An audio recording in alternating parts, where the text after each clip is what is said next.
কে বলেছে ধনেপাতা চিকেন শুধু শীতকালেই খেতে হবে?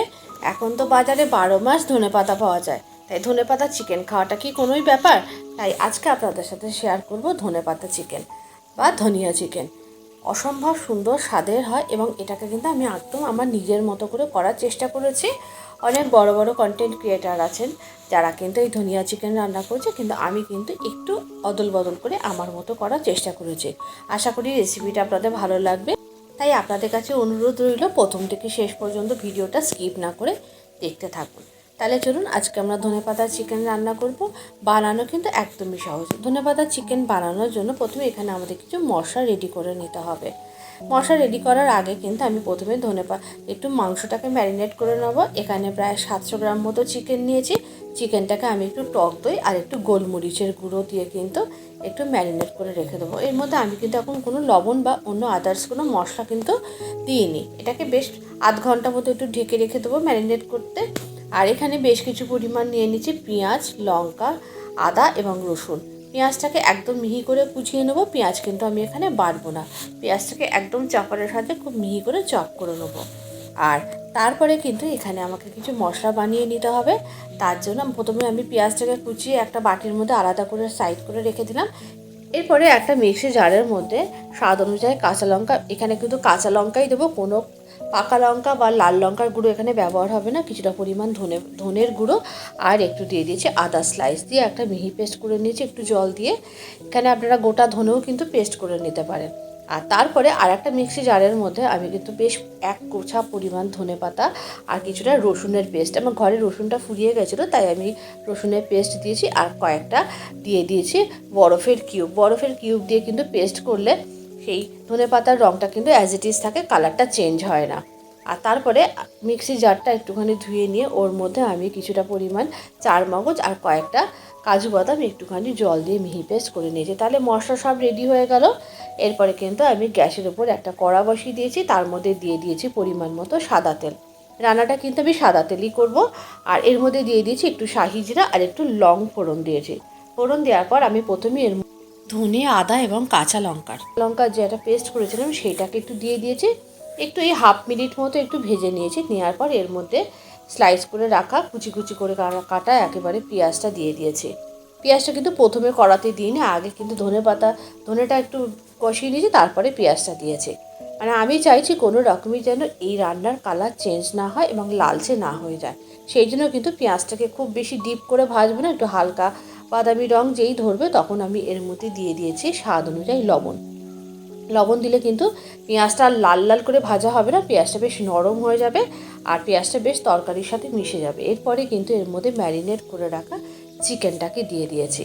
চিকেনটাকে দিয়ে কিন্তু একটু গ্যাসের ফ্লেমটা আস্তে করে দিতে হবে, যেহেতু এতে টক দই মাখানো আছে সেই জন্য একটু গ্যাসের ফ্লেমটা এই 1-1.5 মিনিট মতো একটু আস্তে করে একটু জাল দিয়ে একটু কষিয়ে নেওয়ার পর তারপরে অন্য মশলাগুলো আমরা দেবো। এবারে এইভাবে চিকেনটা রান্না করলে কিন্তু চিকেনটার স্বাদও হবে খুব ভালো। এবং আমি যেভাবে বলছি এইভাবে কিন্তু টিপস অ্যান্ড ট্রিক্সগুলো ফলো করলে এই চিকেনটা কিন্তু হবে অনেক জুসি। আর ধনেপাতা চিকেনে কিন্তু একেবারেই আলুর ব্যবহার হয় না, কিন্তু আমাদের বাড়িতে সবাই আলু খেতে ভালোবাসে চিকেনে বা মাটনে, সেই জন্য কিন্তু আমি একটু চিকেনের মধ্যে আলুটা দিয়েছি। আলুগুলো কিন্তু আমি ভাজিনি, কাঁচা আলুই দিয়েছি। ভাজিনি তার কারণ হচ্ছে আলু ভাজলে আলুর মধ্যে একটা লালচে কালার চলে আসে, আমি কোনো রকমই চাইছি না যে চিকেনের কালারটা চেঞ্জ হোক। এরপরে নাড়িয়ে চাড়িয়ে কিন্তু একটুখানি চিকেন আর আলুটাকে কিন্তু সেদ্ধ করে নিতে হবে এবং মাঝে মাঝে কিন্তু একটু ঢাকনা চাপাও দিয়েছি। আর এরপরেই কিন্তু যে কাজু বাদাম এবং চারমগজের যে পেস্টটা ছিল সেই পেস্টটা আমি এর মধ্যে দিয়ে দিয়েছি। দিয়ে কিন্তু আবারও একটু নাড়াচাড়া করে একটু ঢাকনা চাপা দিয়ে কিন্তু চিকেনটাকে রান্না করতে হবে। একেবারেই হাই হিটে রান্না করা যাবে না, তাহলে কিন্তু চিকেনের কালারটা চেঞ্জ হয়ে যাবে। এই ধনেপাতা চিকেনে যেটা সুন্দর কালার আসে সেই কালারটা কিন্তু আসবে না। দেখুন চিকেন কিন্তু বেশ মোটামুটি সেদ্ধ হয়ে গেছে।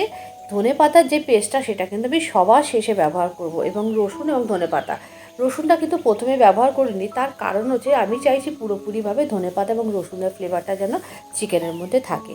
এই সময় টেস্ট ব্যালেন্সের জন্য অল্প একটু চিনি দিয়ে দিয়েছি। চিনি দিয়ে কিন্তু চিকেনটাকে আরও একটু সময় রান্না করে নিয়েছি। রান্নাটা একেবারে শেষ পর্যায়ে সবার শেষে কিন্তু আমি দিয়ে দিয়েছি এখানে কিন্তু ধনেপাতা এবং রসুনের পেস্টটা দিয়ে। এরপরে কিন্তু গ্যাসের ফ্লেম একেবারেই জোর করা যাবে না, একদম মিডিয়াম টু লো ফ্লেমে কিন্তু চিকেনটাকে রান্না করতে হবে। কি সুন্দর একটা গ্রিন কালার এসছে দেখুন, এরকম একটা গ্রিনিশ কালারই কিন্তু আমি এই চিকেনে আনতে চাইছি। তাই জন্যই কিন্তু বরফের কিউব দিয়ে চিকেন আমি ধনেপাতাটাকে আমি পেস্ট করেছি, যাতে কোনো রকমভাবে ধনেপাতার কালারটা চেঞ্জ না হয়ে যায়। এবারে ঢাকনা চাপা দিয়ে দিয়ে দেখুন রান্নাটা একেবারেই হয়ে গেছে, কি সুন্দর কালারটা এসেছে। আর সব শেষে কিন্তু আমি ওপর থেকে দিয়ে দিয়েছি খুব সামান্য একটু বাটার, এবং বাটারটা দিয়ে কিন্তু চিকেনটাকে একটু ঢাকা চাপা দিয়ে রেখে দিতে হবে। রান্নাটা একেবারে রেডি। এরপরে একটা প্লেটের মধ্যে সার্ভ করে নিয়েছি। রুটি, পরোটা, লুচি, নান, পোলাও যে কোনো কিছুর সাথে কিন্তু ধনিয়া চিকেন ভীষণ ভালো লাগে। আর শীতকাল হলে তো কোনো কথাই নেই, গরম গরম ধনিয়া চিকেন আর তার সাথে গরম গরম হাতে গড়া রুটি, ব্যাস আর কোনো কিছুরই প্রয়োজন হয় না। আজকে এই রেসিপিটা আপনাদের কেমন লাগলো অবশ্যই কিন্তু কমেন্ট করে জানাতে ভুলবেন না। আর এইভাবে কিন্তু আপনারা আমি যেভাবে করলাম এইভাবে করবেন, দেখবেন অসাধারণ স্বাদ হবে। রান্নাটা যদি ভালো লেগে থাকে অবশ্যই একটু কমেন্ট বক্সে জানাবেন। আর আপনারা কিন্তু এই রেসিপিটা ট্রাই করে কমেন্ট বক্সে কিন্তু ছবি দিতে ভুলবেন না। যদি ভালো লেগে থাকে অবশ্যই একটু লাইক করে দেবেন। আর আপনাদের সবাইকে অনুরোধ রইল যে নতুন নতুন রান্নার আপডেট পেতে অবশ্যই আমার পেজটাকে ফলো রাখবেন। এবং আমি এখানে কিন্তু নিত্য নতুন বিভিন্ন টাইপের রেসিপি কিন্তু প্রতিনিয়তই আপডেট করতে থাকছি। আজকে তাহলে এই পর্যন্ত, আবারও দেখা হবে পরবর্তী ভিডিওতে আর একটা নতুন কোনো রেসিপির সাথে। সবাই অনেক ভালো থাকবেন, সুস্থ থাকবেন। আর রেসিপিটা কিন্তু কেমন হয়েছে অবশ্যই কিন্তু কমেন্ট বক্সে জানাতে ভুলবেন না। আবারও দেখা হচ্ছে পরবর্তী ভিডিওতে আর একটা নতুন কোনো রেসিপির সাথে।